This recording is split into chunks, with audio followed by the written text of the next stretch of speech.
United Nations কথাটি প্রথম কে ব্যবহার করেন? আমেরিকার রাষ্ট্রপতি রুজভেল্ট। জাতিপুঞ্জের সনদে কটি প্রস্তাবনা আছে? একটি। সম্মিলিত জাতিপুঞ্জের প্রধান সংস্থা কটি? 6টি। নিরাপত্তা পরিষদের স্থায়ী সদস্য সংখ্যা কতজন? 5। নিরাপত্তা পরিষদের অস্থায়ী সদস্য সংখ্যা কত? 10। নিরাপত্তা পরিষদের অস্থায়ী সদস্যরা কত বছরের জন্য নির্বাচিত হয়? 2। আন্তর্জাতিক বিচারালয়ের সংবিধানটি কী নামে পরিচিত? সংবিধি। ভেটো শব্দের অর্থ কী? নিষেধাজ্ঞা। ইউএনওর পুরো নাম কি? United nation organisation. 14 দফা নীতির প্রবক্তাকে উড্রো উইলসন। সম্মিলিত জাতিপুঞ্জের অধীন বিশ্ব সংস্থাকে সংক্ষেপে কী বলে? হু।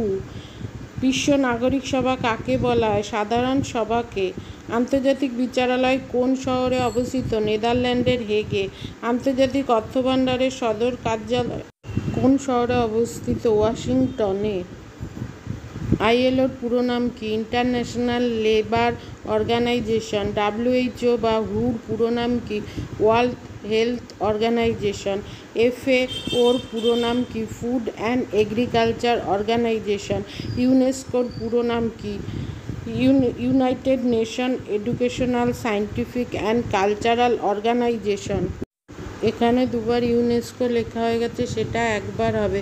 ইউনিসেফের পুরো নাম কি? United nation children's emergency fund. WTO এর পুরো নাম কি? World trade organization. আজ আসি, দেখা হচ্ছে পরবর্তী ভিডিওতে। চ্যানেলটা অবশ্যই সাবস্ক্রাইব করো।